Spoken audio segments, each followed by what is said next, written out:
All right, let me tell you a story that'll blow your mind. It's about a crow named Betty. Scientists gave her a little puzzle, a tiny basket of food stuck deep inside a clear tube. The only thing she had to get it out, a single straight piece of wire. Now at first, she poked at it, tried to push it, but nope, no good. And then she did something absolutely incredible. She took that straight wire, wedged it into a crack, and carefully bent the end into a perfect little hook. And just like that, she lifted the basket right out. Now, this wasn't just random luck. As biologist John Marsloff put it, Betty seemed to have a plan. She was using insight. That's a level of thinking that, honestly, we just didn't think animals were capable of. It totally challenges the whole idea of a bird brain. And Betty's hook?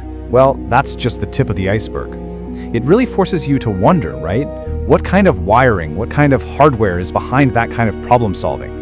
What is actually going on inside a crow's brain? To figure that out, we have to pop the hood and look at the engine itself. Because a crow's brain isn't just some miniature version of ours. It's this incredibly powerful and complex machine all its own. For starters, just look at the sheer size of it. We're not talking about absolute size, but the brain-to-body size ratio.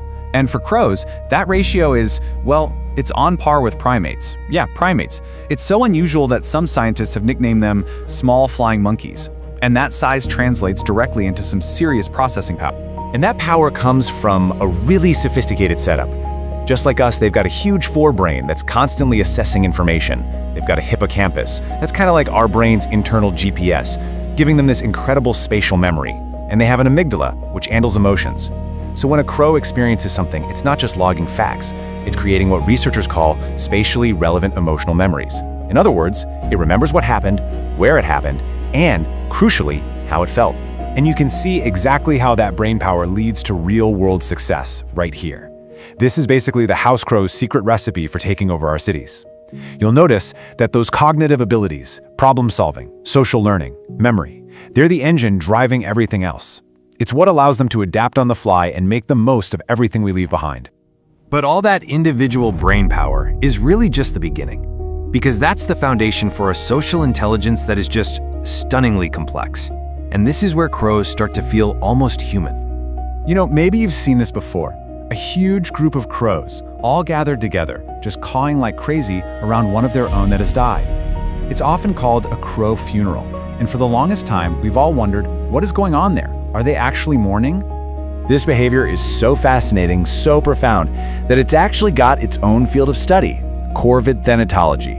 I mean, that's basically the science of how crows deal with death.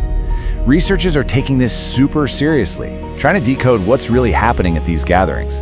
And the conclusion they've come to, it's probably not what you think. It's not about grief. It's about information. These gatherings are less like a memorial service and more like a crime scene investigation. So, get this. When crows gather around one of their dead, they're learning. They're trying to figure out what happened. They're identifying the source of the danger, associating that threat with a specific place or even a specific person, and then sharing that critical intel with the whole flock. And we even have brain scans that back this up. It's their hippocampus, the memory center, that's lighting up like crazy, not the amygdala, the emotion center. They're processing data. And this ability, this social network for sharing information about threats, is a huge reason why they've become such masters of the human world. It's why they thrive in the very environments we create. Let's be really clear about this. Crows aren't just surviving in our cities, they are absolutely conquering them. They are one of the ultimate urban exploiters, perfectly built to turn our chaotic world into their personal paradise. And if you want proof, just look at this data. This comes from a study in Jaipur, India. And it's just wild. During one season, more than half, 52%, of a house crow's diet was just human food waste. They've totally rewired their instincts to live off of what we throw away. But here's the twist. It's not just a one-way street. That same study estimated that a single crow cleans up about 2.3 kilograms of organic waste from the streets every single day. They're basically a vital, if unofficial, part of the city's sanitation department. They're providing a huge service. Okay, so we know they're smart. We know they've adapted to us. But the most incredible part of this whole story might be how they see us. It turns out they don't just see a person. They see individuals. They see you. This was proven in a famous experiment. Researchers trapped some crows while wearing what they called a dangerous caveman mask. They also had a control, a neutral mask. While the crows not only remembered the specific face of the person who trapped them, they would scold and dive bomb anyone wearing that caveman mask for years while totally ignoring the neutral one. But here's the craziest part. Other crows that were never even trapped, learned to identify and attack the caveman just by listening to and watching the others. It was a socially transmitted warning. And we're not talking about a short-term memory here. The scolding of that dangerous face has been going on for over 8 years. Think about that.